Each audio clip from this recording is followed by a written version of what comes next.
Well, hello YouTube, and a warm welcome to the Essentially Crypto channel. My name is Ian, and as always, I'm your host. And today we're going to look at the statement that Rhys said, which is his priority, which could make Omi go to the moon. Simple as that. So we'll talk about that a little bit later. If you don't want to listen to the other stuff, then feel free to use the timestamps in the comments below, and you can skip to the end of the video because that's when we'll be talking about that. But you may miss something cool.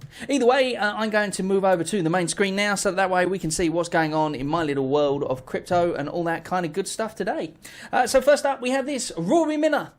He's one of the chaps who frequents the channel quite a bit. He's in the comments and all that kind of thing, and he used to watch the live streams that I used to do a long time ago, way back in the day, so to speak. He came out with Ninja Boy the comic. It's got Forge 21 Comics is the name of the company, and Ninja Boy, I told you a bit about it in a couple of the other videos and stuff that I've done, and now it's finally out. It has been released. It was released on the 25th of September.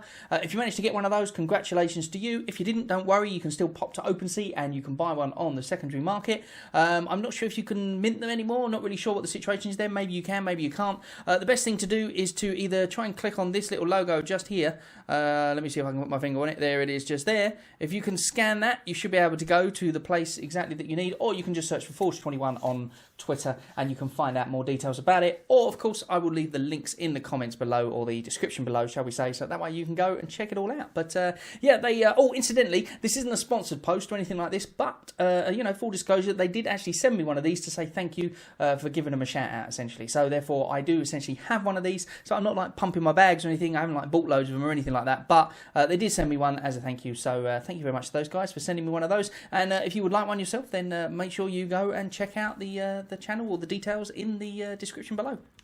So next up is Quidd. You might have seen lots of VV YouTubers doing Quidd videos, and yes, I was asked by Quidd if I would like to, do sponsored videos, that kind of thing, and I decided against it. The reason I decided against it is because of the fact that essentially it's a bit too close to Veve for me. That's one of the reasons I stopped with Epic Token as well. Now, maybe you think I'm a bit silly because of the fact that I'm not doing a Quidd video, but again, I'm not really interested in Quidd. It's not something that I've invested in, so therefore I don't really like to do videos for people or for my community essentially, or the people who are watching my videos, unless I actually believe in myself. So Quidd may be a great program. Might be a great platform. There might be some great stuff on there. I know there's lots of other VV YouTubers, including Hello K and a few others who have done videos about it. So if you want to find out about it, then go and check out their videos. But yeah, a few people asked me, oh, hey, where's your Quidd video? And I just wanted to let you know that I wasn't planning on doing one. So there you go. That's that, and that's the Quidd. Up next, Veve Airdrop. It has been released the other day. Got a little message pop up in my box. It said, you have got an airdrop, or Veve have sent you something. I was all excited. I went to it, I clicked on it straight away, and the damn thing didn't work. So I managed to click into the market, and I saw they were about £150, something like that. I thought, hey, that's not bad for a free gift. And then my one arrived. So I clicked on it, and I clicked on it, and I clicked on it, and probably about an hour later, I'd say, it finally worked. So therefore, I went back into the market to see, how much is it worth now? And it was worth about 40 quid. So basically, people were just dumping them left, right, and centre. Now, I don't know if they are still dumping them. I kind of like it. To me, it's part of being like, part of the history of Veve, essentially, so I'm going to keep mine. I'm not planning on selling it. But I kind of understand why people dumped it as well, because at the end of the day, you get something for free, you get the money from it, and then if it goes down, you can buy in again if you really want to. But I don't think there's a massive demand for it, which is why the prices were dumping so quickly. But then you could say that about anything in the Veve app at the moment, because essentially we're all early. Everyone's saying, oh, Veve's dead, blah, blah. It's not dead at all. Basically what's happened is that there was a lot of bots, there was a lot of users there, they were taking all the lots, there was, the bull market, everything was going on. The market sentiment in general is quite down, as we know, across the board. So that affects everything. Mostly NFTs, a lot of the crypto coins that you've got are all down as well. So, I think that's just sentiment in general. And when they say that the things are being flooded in the market and all that kind of thing, well, obviously, they're doing it to make money. I saw a post the other day about if they release platinum moments, then they won't be happy because they've got golden moments. But Veve are not here to pump your secondary market bags. They're simply here to sell a product. And at the end of the day, you don't go into Tesco's and you've got a Spider-Man figure on the wall or something, and then they bring out another Spider-Man figure that's got a blue suit. You don't say to them, hey, you can't bring that out because you've already got this one in the red, and I bought this one, and I want that price to go up, can you? So if you think about it that way, Veve is a product at the end of the day. Now, I guess we come from an investing point of view and from the point of view of NFT projects that have got to keep their audience by basically making things scarce, making sure that the price does stay at a level, because otherwise people get bored and trail off. Whereas Veve is kind of the opposite, in the sense of, yes, obviously it's for crypto people, but it's designed for the mainstream. It's designed to be a product that people want to buy and want to keep, not a product or not a thing, an investment to buy, hold, and then wait until it goes up. So that's kind of the theory behind it. But, you know, obviously that doesn't stop the prices going high because of the fact that they're rarity and all that sort of thing. But that's just my opinion on it. But then having said that, obviously I don't like to buy something and then have it go half price. So, you know, but then at the same time, if you bought it, it's because you wanted to buy it, not because you were planning on doing an investment with it. But as I say, we are early anyway, and I don't think we have to worry too much. I think in a couple of years' time, then everything that we bought now, in a couple of years' time, people are going to be going, oh, I wish I was then back in the day when I could buy that. Just exactly as when I got in way back in February or something, you know, I was thinking, oh, I wish I was in when I could have got a golden moogly or whatever it was, you know, back then, or just before I got in, basically, there was a couple of drops, and I missed those. So, you know, my first drop essentially was the, what's that guy? The one from Batman, but not Nightwing. That's the one. That was my first drop. And I missed Nightwing on that one because they had all sorts of technical issues and stuff. But I missed drops before that. And I was thinking, oh, you know, I wish I could go back and get them. Well, you know, people are going to be doing that in a few years with the drops that we got now. So I don't think we got too much of an issue on that one. But obviously, you know, it's not financial advice and you can do what you like inside the Veve app. But one thing I can talk about is the OMI token, which we're going to talk about in a bit because that's really my thing rather than the Veve app. But speaking of the app, VeVeVolt put this up. New feature coming soon to Veve. Soon you'll have to scan your face anytime you want to cash out. That's awesome that you have to scan your face, because then they take away the fact that people are buying these accounts that are already been KYC'd and all that kind of stuff. But even more, well, actually, yeah, that basically means they won't be able to do that anymore, because if you've got to scan your face, that means that even if they bought a KYC'd account, even if they can get stuff on the drop, they can't transfer it between accounts. So the only way to cash out is going to be able to scan the face, which means that will stop a lot of people who have got the fake KYC'd accounts and all that kind of thing.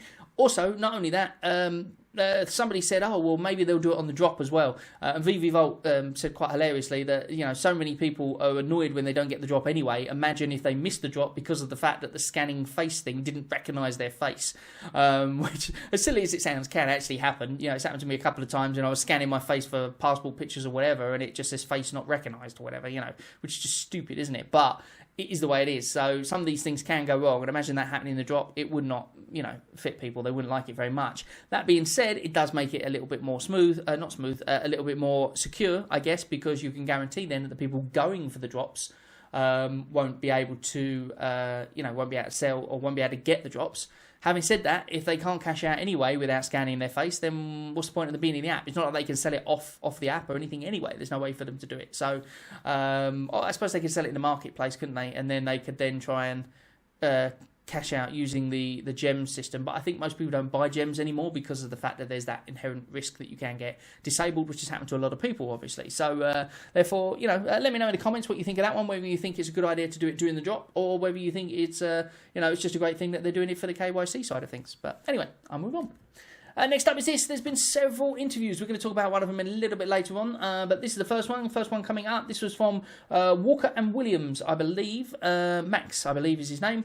From what I can see just there, it says, great interview, Max. Ecomi will be massive, blah, blah, blah. That's somebody saying that, Mike Lowry. And he comes back with, Dan struck me as a far more the crypto guy of the two, and he seemed too excited about a crypto-related announcement they have to make in a few months, but give me time. The reason he's saying give me time is because he actually asked Dan about the tokenomics, and Dan said, I'm not going to tell you any of the tokenomics because we've got a new thing coming out. But apparently when he spoke to him afterwards, I guess, or when he was speaking to him in the interview, he seemed very excited about it, even though he didn't want to tell anyone about it. So, you know, what could that be? Who knows? Maybe it's something what Rhys was talking about in the other interviews, which I'm going to talk about in a minute. This is a great interview. It's more for people who haven't heard of Veve before, because he talks about that. But he does ask a few questions. For instance, he asks, what amount of money would Disney have to pay to buy Veve? What would be the number? And to which Dan replied that obviously, ultimately, the idea of any business is to sell it at the end of the thing, but we're not planning on doing that anytime soon. It's basically what he said. I suppose it strikes you as kind of a bad thing in a way that he said ultimately the idea of a business is to build it up and then sell it. But, you know, as long as they don't sell it straight away, I guess we're okay. And even if they do, somebody asked Rhys the other day on another interview, and they said if they were to sell it to Disney, would it come with the OMI token and everything else? And they said yes, it would. So therefore, it might even be better. You don't know. Who knows? But either way, let me know what you think in the comments. I'd be interested to know. So next up is this, and that is the French AMA that we had. Just a really quick rundown of this. Thank you very much to VeVeMeister. That's who it was. It was Ava from VeVeMeister. If you haven't followed her, then make sure you go and follow her and check out her VeVeMeister course, because she's got a great course on all things Omi and Ecomi. And, Veve. All things Omi, Ecomi and Veve. Anyway, the point is, she made up this little list of things because she was in that AMA with everybody as well. Q3 priority still on track. That means everything's still on track, which is awesome. Gems and collectible transfers coming back, but not in the same way, so I wonder how that's going to happen. More information on comic burns. That was not something we should expect soon. Basically, he said that David spoke about it, but they've got so much to think about because of the fact that they've got all of these IPs that are not just going to want their stuff burned, because at the end of the day you get a perpetual royalty, that kind of thing. So that was quite interesting as well. How can we have more information on VG's partnership? They don't have one. Disclosing the amount of collectibles kept prior to the drop, that's something they'd like to do, and maybe it would be something that they can do at some point, but we all know pretty much that it's 40 that they keep. But not everybody does, I suppose. Maybe that's what it is. Why isn't Disney advertising Veve NFTs? Well, they have, but ultimately the brand building is the community of Veves. Can we expect a video capture feature in the app? That is as well as the photo thing, because obviously we've got the photo. He said yes, maybe in the future. It was actually on the roadmap. What are the issues with the crypto payout? This was interesting. He said that the crypto payout testing might be issues because of the fact that they're waiting for the crypto pay-in to happen, and once that happens, then both will be rolled out together, which makes a lot of sense. So therefore you'll get crypto in and crypto out, which is brilliant. Can we have more information? No, we've got that one. Can you share some alpha with us? Now this is interesting. A lot of people did videos on this. Hello K did a video on this. I believe Dan did a video on this, probably some others as well I didn't get to see, but basically what they were saying is the OUP has a burn reward system in place. Now we kind of knew this was going to be the case in a way, because they did sort of hint that if anybody spent OMI in the app, then they would get rewards for doing that, and that's basically what they've said now. There's going to be a way to get either points back or something to redeem other items. Now, Hello K did a video on this, and he basically said everything that was burnt, and then converted it into OMI being burnt, and therefore we would burn a butt ton of OMI. The only issue I have with that video is that he was taking it from a point of view of every single person who was buying before on the collectible market, or maybe it was the secondary market he used, I'm not sure which one he used, but either way, he was taking that as the burn rate, and therefore people were more likely to change to OMI because of the fact they're getting rewards for burning the OMI, essentially, which is true. However, there's a couple of caveats to that, essentially. The first one is that it's only the secondary market they're going to be using it in, and Rhys didn't specify necessarily that they were going to give rewards for any OMI burn on the app, as in anyone that uses OMI in the app, they will get rewards for it.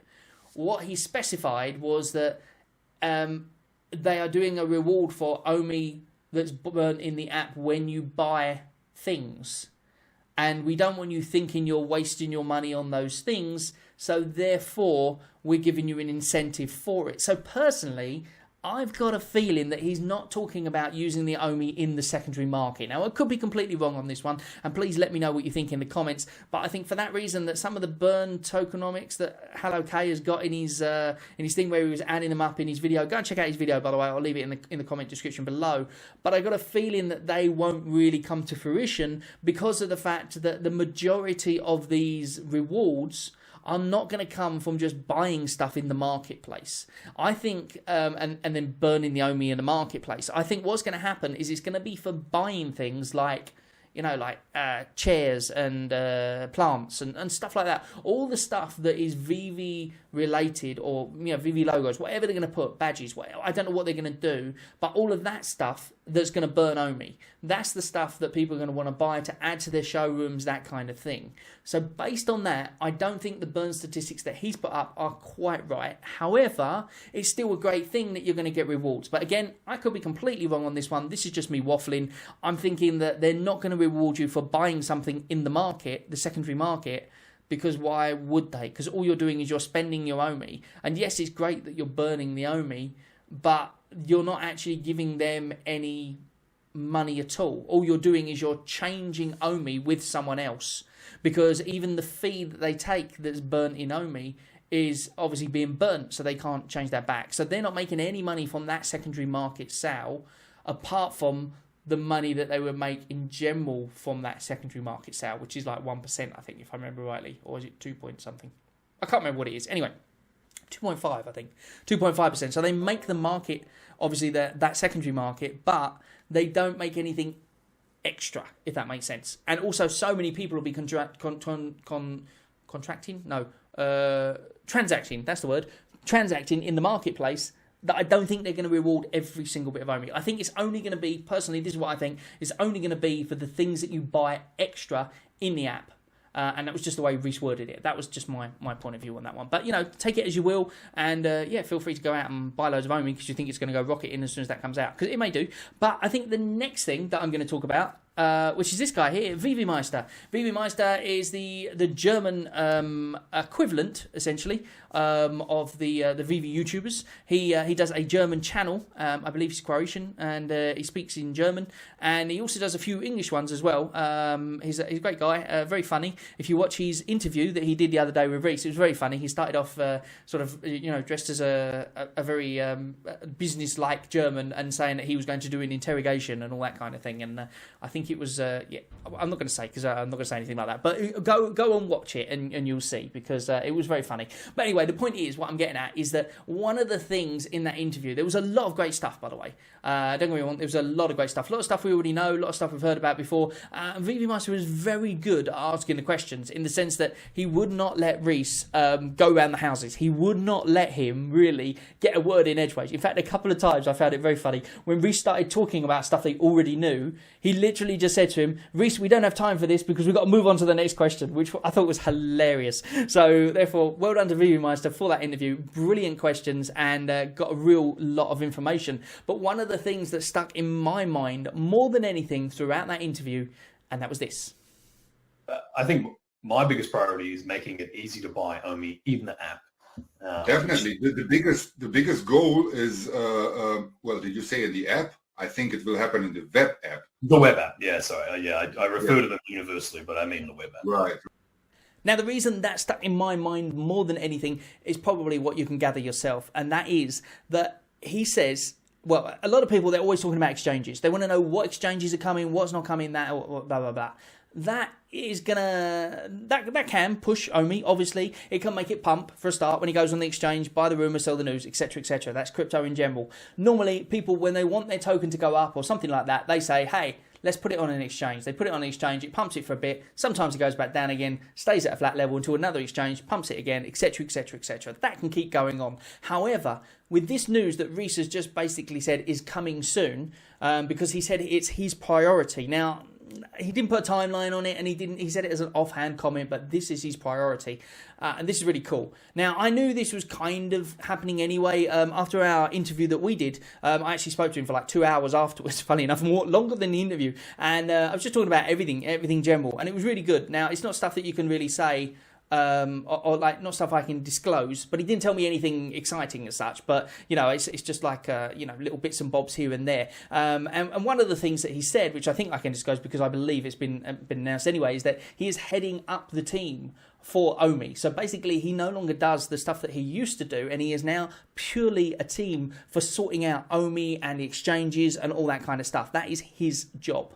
And all the OUP stuff and all that kind of stuff is pretty much all done, and they're just waiting for certain legal things to go through, and then it's all done, and then it's out there, and he's very excited about it, and he was telling me some of the things on it. One of the things that he was excited about, which he's now launched as well, and that was his crypto academy type thing, which I believe they did a webinar the other day. I'll leave the link in the comments below, but they partnered with a company who basically do crypto information. And he was very excited about that because that actually burns OMI as well when you sign up for stuff, so that's pretty cool as well. Obviously he was excited about all the other burning things as well, which was brilliant. I'm sorry about that bonging in the background, if you can hear that, that's the church nearby. But the thing that's really cool is what he said there, and that is that it is his priority to get OMI into the app. so that people can buy it. Because as it stands at the moment, the majority of people, as he said himself, they don't know about crypto. They don't know about, you know, putting a MetaMask wallet. In fact, when I sent out my NFT to a few people here on the channel, incidentally, if you want one of those, just pop a comment in the box and I will send you one over, or I'll send you the link so that you can click and download yourself if you know how to do it. But basically, or mint one, shall I say. Basically, a few people contacted me and said, oh, I'd love an NFT. And I said, okay, just give me your MetaMask and I'll send it to you. And they were like, oh, what's a MetaMask? So they didn't know what the MetaMask was and how to install it or anything like that, because Veve, you don't have to do any of that. That's the good thing about it. It's the mainstream adoption. It makes crypto absolutely simple for anybody, because all they have to do is install an app and then start using it, and that's it. You can pay everything on your credit card. All the crypto stuff goes on in the background. You don't even have to know about it. So therefore, he's doing that thing. But the thing is that because of that, it means that when they start offering OMI, you know, in the secondary market, and when they start offering options to be able to buy things with OMI, so that way it burns it, it will be great, but there'll be a lot of people in the app who won't know how to do it. They won't know how to go to Binance and get themselves a MetaMask wallet or whatever, and go to Binance, buy OMI, not Binance, well, maybe on Binance by then, I don't know, but, you know, let's say Ascendex, because obviously it's there now. So they won't know how to go to Ascendex, and they won't know how to go to there and send the OMI from their wallet direct to MetaMask, and then bridge it from there onto the OMI app, or on the Veve app, so then they can use it in the Veve marketplace or whatever. They won't know all that stuff. So to me, what's going to be a big push for the OMI token is when they do exactly what Rhys said there, which is to get OMI so that you can buy it directly in the web app. Once you can buy it directly, OMI, in the web app, and then you see that by buying, you know, your trees and your houses and all that, you get a something back in return as well. You get your points or whatever you get to be able to spend on items in the store or whatever it is you get. I don't know. They didn't really disclose. They just said that there's a mechanism so that way when you burn the OMI, you get a reward in return. Then that means that OMI has the power to rock it, because all of these people who are in the app, at the moment there's only, I think it was like 40,000 at the last thing or something like that, is what Veve Fox, she does the thing on, incidentally, if you haven't followed Veve Fox, make sure you do. She does the stuff on Twitter, and I think it was like, it was under 50,000, I think, actual everyday users wallets. Now, that's not how many users there are, because obviously there's quite a lot of users still, and accounts, and that's what they count. However, a lot of those are kind of a bit dormant at the moment. I know several friends who I've got into Veve just don't even use it anymore. They won't even touch it, because of the fact that obviously there's no point in them buying stuff. They wasn't in it for buying the collectible. They were just in it to try and make some money, and now you can't make any money from it anymore because it's all gone down. They don't even touch the app. They just leave the app stagnant, and that's it. So obviously those figures are not completely true, but if those users, if we then doubled that amount of users or whatever it is, and all those people that don't usually go on exchanges and buy stuff are then able to buy OMI directly on the web app, and just go, okay, I'll buy this with my credit card, buy the OMI, and then buy the thing that they want to buy directly, all in one app, it's going to go crazy. I think. I think that is going to be the future. I think that's how it's going to work. And